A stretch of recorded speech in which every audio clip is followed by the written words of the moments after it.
Guys, story time lang, nagmamadali ako ngayon kasi kanina pumunta ako ng barangay. Kumuha ako ng requirements. Tapos, siguro mga 30 minutes ako dong magantay. Nagutom ako, pagbaba ako ng barangay. Kumain ako doon sa may karinderya, hindi ako madalas kumakain doon. Pero, nagutom kasi ako, so para pag uwi ko hindi na ako kakain. Kasi tulog pa naman si Kyle.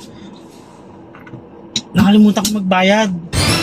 Sarap pa naman ang kain ko kanina, tapos ang dami ko pang hinihingi sa tindera. Baka sabihin eat and run ako. Nakakahiya. So ngayon babalikan ko, magbabayad ako.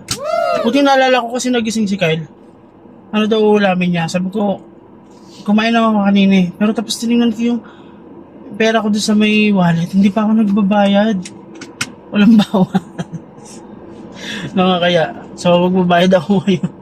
Babalikan ko, baka mamaya minarkahan yung mukha ko, kaya biglang nakapost na yung mukha ko sa CCTV. Post ako sa Facebook. Sige guys, bye-bye. Magbabayad muna ako. Sama ko na si Kyle, magbabayad kami sa karinderya. Ayan o, nakagising lang yan. Ayan na, sige na. Ikaw muna ng vlog, take over. Ba't di ka pala nagbayad? Kasi nagmamadali ako kanina, tumayo ako bigla.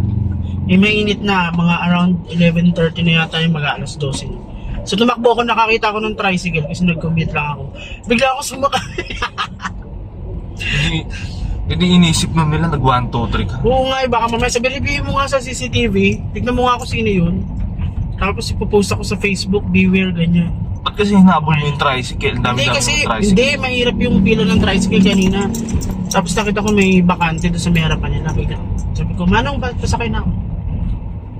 Ang matindi doon, kasama ko pa si nanay. Tinignan ka ng nag-aano. Nagmamadali ako, sabi na, uy, saan ka pupunta? Sabi ko, aalis na ako. Siguro tinititigan nila ako, saan pupunta Wala na, nag 1, 2, 3 ka. Nag 1, 2, 3. Okay. Pangiti-ngiti po ako kay ate, sabi niya siguro, walang Diyo, ano yun ah. O alam niyo na guys, pag kakain kayo, waliin yung i-check agad kung nagbayad na kayo. Yung ano lang yan, sign of aging. Char. Biglang nanakbo. Hindi akong tumakbo eh. Mabayaran ko na nga kayo eh. Buti nagtanong ka, diba sabi mo, sino kumain doon? Anong kunain mo? Sabihin ko pa sana hindi ako kumain doon. Sabi ko naman hindi ako kumain, diba? Kasi kumain nga ako dito. Ayun. Nila. Ano na? Wala nila. So kapag mahal, hindi magwa 1, 2, 3 mananakbo, gano'n. Hindi. Tapos magsusungit sa tindera, gano'n. Hindi. So ito na siya guys, yung tinakbahan yung Ayan, paano? kainan. Kainan sa ibayo. Kainan sa ibay na tinakbahan niya. Ano sa akin? Wag yan yung isang part lang. I mean yung front cam mo ko. Gulo naman. Guys, magbabayad ako para makita nyo. Baka mamaya ma-post ako sa FB, sabihin nyo daw ako nagbayad. At least alam nyo nagbayad ako. Kano ba yung kinain mo dun? Walang 100 lang naman. May kano ko sabihin to 150. Ang mahal ate, dapat din ako bumalik. So ayan na siya guys, magbabayad na siya ng ng kinupit niyang pagkain. Tsare! Todo explain siya.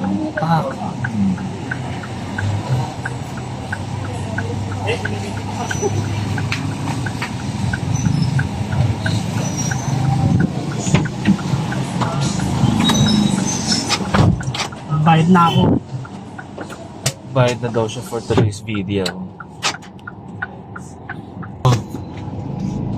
Inabot ko kaya ate yung bayad. Tapos sabi niya, sir, hindi ka nagbayad.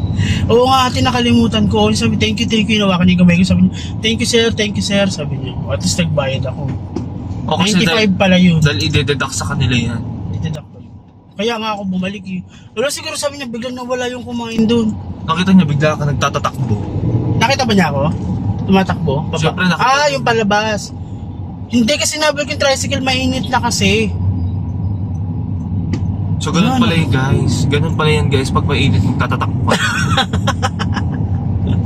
Nakakahiya, gagi. Sabi, oo sir, tatandaan niya ako.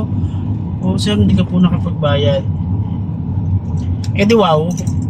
Aray ko. Mahalaga din yung 95 pesos sa pangkaraniwan. Sorry nga, nakalimutan ko kasi.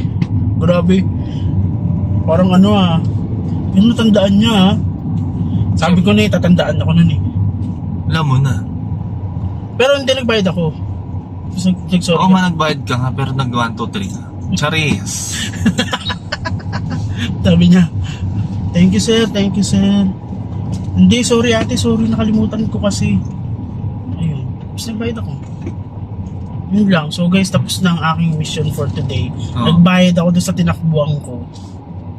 Nakainan. Ako, nakakainan. So ano magiging ano ko nito? Title, tumakbo sa karinderya. Medyo nag-ano pa yung boses. Bagong gising. Hindi nagbayad. O yung Mamala. kakagising lang nito. Buti naalala ko. Buti nagtanong ka. Sabi mo, anong Bigla niya lang naalala Kakainin. nung Ay. Sabi, anong kakainin mo? Anong i-lunch mo? Sabi ko, kahit yung pateril lang, okay na ako doon. Tapos bigla niyang naalala. Pag-check na ng wallet, hala gago, hindi ako nagbayad. Alam mo na. Tapos na yung mission ko for today. Nakapagbayad na ako sa tinakbuhan ko. Okay, outro mo na. So yun guys pagka kumain kayo, siguraduhin nyo man na siguraduhin nyo naman na na nakapagbayad na kayo bago kayo tumakbo. Kasi malay nyo ma-post kayo sa Facebook. Alam mo naman ngayon, konting konting ganap lang. Konting utot. Oo, Nakapost ka post agad na sa kaagad. Sabihin ako, sa FB page. manduupang. Mga FB page. Pero FB. hindi mo nga namang mabait si ate, pero ayoko lang magpakasiguro, baka mamaya biglang din ako sa ng barangay o kaya mag-viral na lang ako bigla na. Malay mo naman may pagka-impacta si ate inside. Ang gigil sa bigla kang pinost. Paano ka ngayon trending ka? Dahil sa nilagang baka Oo. tsaka isang kanin. Sabi niya, anong kinain mo nga pala sir? Isang lalaki na Nilag- trending dahil nanakbo. Nilagang Bayad baka ng tsaka pagkain. tsaka isang kanin lang. Ayun, yun lang. So guys, thank you. Nakapagbayad na ako. Bye! See you sa mga sunod na takbuhan.